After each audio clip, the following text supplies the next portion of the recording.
Hey, you've got Adam from Outlier, and obviously today I got a special guest for y'all. Week one of the NFL is in the books. Aaron Rodgers didn't even make it to halftime. And let's just jump right in. We're going to talk about look ahead lines, what those mean. Talk about some week two trend and some surprising TD props that we noticed this past weekend.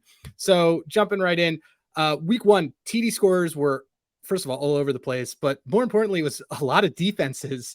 Defenses were responsible for 7 touchdowns this past weekend, which would have been a really nice round robin if you had done that.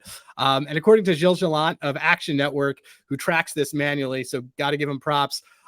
4 of those defenses were responsible for the top 10 TD ticket caches of the week. So, I mean, the Colts had one, the Cardinals had one, Dallas seemed to have like a billion. It was a big weekend for defensive touchdowns. Jill also pointed out that double-digit teams that lost by double digits in week one, they actually tend to do really, really well and cover regardless of what the spread is in week two. So those teams that in week one suffer a double-digit loss are 39, 22, and 1 ATS in week two. They also win straight up about a little bit more than 50% of the time. Those teams are the Texans, the Colts, who actually both play each other, so you may not want to consider it for this trend, the Panthers, the Bengals, the Steelers, the Seahawks, the Bears, and the Giants. So all of those teams lost by double digits, so they're poised for a bounce back this weekend if you kind of want to lean into that trend. But look, what I'm really excited about is I got my friend Mark Drummiller from Yahoo Sportsbook here.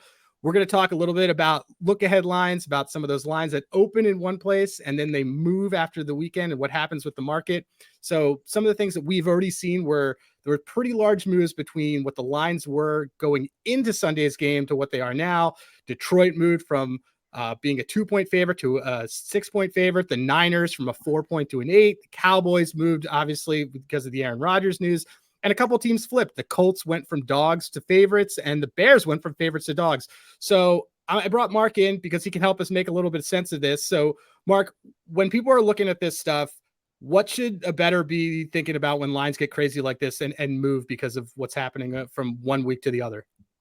Yeah, Adam, thanks for bringing me on. And I don't know if I can make sense of NFL football after watching that game last night, to be honest with you. Aaron Rodgers, after all that hype, Hard Knocks, and everything, last 4 plays, and the Jets still end up winning, beating the Buffalo Bills. So, that kind of turned my world upside down watching that. But that's the beauty of week two. Like, the key to week two is, week one, you're waiting to see what these teams are. You're waiting to see them on the field. And then week two, you have to almost not trust your eyes so much because you have to decipher, what is an overreaction versus, what's just a proper adjustment. Where we see certain line moves, during the week that are just us adjusting because we don't know what these teams are going to be. You have plenty of quarterbacks in new spots, plenty of new coaches. So while it's definitely good to see them on the field, that's the key is really deciphering, what is a proper adjustment versus, what's an overreaction to just what we saw on the field.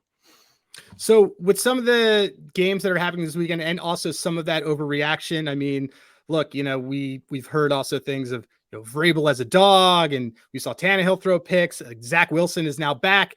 Is there a game that you're looking at that bettors may want to look at and kind of you've keyed in on that might be a good opportunity, might be value, might be just a good pick either way?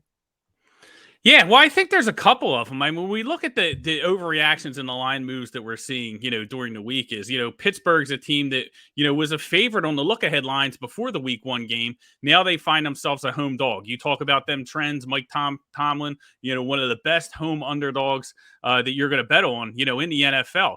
Didn't matter last week, right? They suffered the worst home loss of Mike Tomlin's era just last week with this football team. And they have a quarterback in Kenny Pickett who, last year went on a 6-1 run, but didn't face any playoff teams during that run.